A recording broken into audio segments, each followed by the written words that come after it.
2009 সালের 18 আগস্ট শেষবার জাতীয় দলের জার্সিতে মাঠে নেমেছিলেন মেহরাব হোসেন জুনিয়র। এরপর আর জাতীয় দলে দেখা যায়নি তাকে। তবে নিঃছন্দেই চালিয়ে যাচ্ছেন ঘরোয়া ক্রিকেট। কিন্তু জাতীয় দলে কি আর ফিরবেন না, সেটা হয়তো সময় বলে দেবে। তবে হাল ছাড়েননি এই বাঁহাতি ব্যাটসম্যান। এখনও জাতীয় দলের হয়ে খেলার স্বপ্ন দেখেন তিনি। তবে সেই স্বপ্ন পূরণ হবে কিনা তা নিয়ে ভাবেন না। খেলে যাচ্ছেন নিজের তাগিদেই।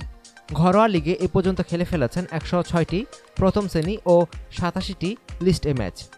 নিজেকে খেলার মধ্যে রাখতে ঘরোয়া ক্রিকেটকে অবলম্বন করতে চান 29 বছর বয়সী মেহরাব জুনিয়র। তবে জাতীয় দলে ইচ্ছেমতো না খেলতে পারার অপূর্ণতা ভোগায় তাকে।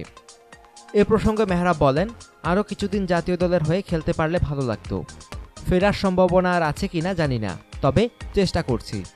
রাজশাহীতে জন্ম নেওয়া এই বাঁহাতি ব্যাটসম্যান ক্রিকেটের বাইরেও কম গুণী নন। ধারাভাষ্যকার হিসাবে ইতিমধ্যে বেশ সুনাম কুড়িয়েছেন। 2015 সালে বাংলাদেশ জিম্বাবুয়ে সিরিজে বাংলাদেশের মাটিতে নতুন পরিচয়ে অভিষেক হয়েছে মেহরাবের। পাশাপাশি ভালো গানও গাইতে পারেন তিনি। ক্রিকেটের বাইরে গান গাওয়া, গান শোনা আর নতুন নতুন রেস্টুরেন্টে খেতে ভালোবাসেন তিনি।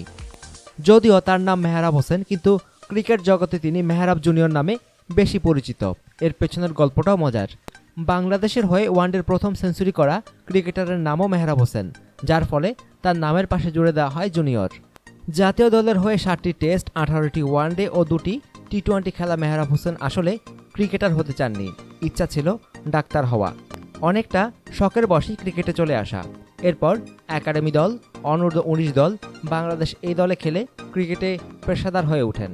এ বিষয়ে তিনি বলেন, শুরু থেকে শখের বশে খেললেও একসময় মনে হয় এটা তো আমি পারি, খেলা যায়, পেশা হিসাবে নিলেও খারাপ না। এভাবেই চলে আসা। ক্রিকেটে আদর্শ মানেন অস্ট্রেলিয়ার সাবেক বাঁহাতি ক্রিকেটার মার্ক টেইলরকে। বিদেশি ধারাভাষ্যকার হিসেবেও টেইলরকে পছন্দ তার। এছাড়া কুমার সাঙ্গাকারাকে প্রিয় ক্রিকেটারের তালিকায় শীর্ষে রেখেছেন মেহরাব। অনুগ্রহপূর্বক সংবাদটি শেয়ার করুন এবং খেলাধুলার সর্বশেষ খবর জানতে স্পোর্টস লাইট সাবস্ক্রাইব করে রাখুন। ধন্যবাদ।